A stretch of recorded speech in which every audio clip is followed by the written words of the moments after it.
చెప్పిందే చెప్పేది వాళ్ళు అంతా టెక్నీషియన్లు ఇప్పుడు ఉండేది. వాళ్ళు కంపెనీ ఏం చెప్పిందో అదే రిపీట్ చేస్తారు తప్ప క్లారిటీగా చెప్పరు వాళ్ళు. నేను ఇంత క్లారిటీగా ఏం చెప్తున్నా అంటే ఇది నువ్వు పెట్టే విడ్త్ని బట్టి పంట ఏరియా అనేది కవర్ అవుతా ఉంటుంది.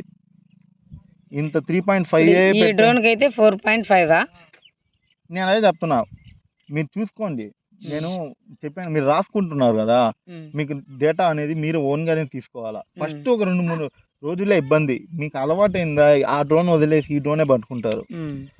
ఫస్ట్ డేటా చూసుకోండి. 4.5లో పెట్టి మీరు పర్సెంటేజ్ 70 పెడుతుంటే ఎంత కవర్ అవుతుంది అంటే మీకు 0.40 వస్తే ఒక ఎకరా. స్ప్రేయింగ్ రేట్ 75 పెట్టి 4.5 పెట్టండి, ఎకరా కవర్ అవుతుందా?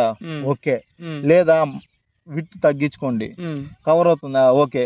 లేదా మళ్ళీ విత్ పెంచుకోండి. అంటే మీకు అర్థం అవుతుంది, పెంచాలో ఎక్కువ కొడుతుందంటే విత్ అనేది పెంచాలా, ఎక్కువ కొడుతుందంటే విత్ అనేది తగ్గియాలా అంటే 3.5 పెట్టుకోవాలా. ఎక్కువ తక్కువ కొడుతుంది ఎకరా అంటే అర ఎకరా పెంచుకోవాలా. అప్పుడు ఏంటంటే విత్ 4.5 లేదు ఇంకా పెంచుకోవాలంటే 5 కొట్టినా మీకు ఎక్కువ కొడుతుందంటే మీరు పర్సంటేజ్ ని కొంచెం పెంచుకోవాలా.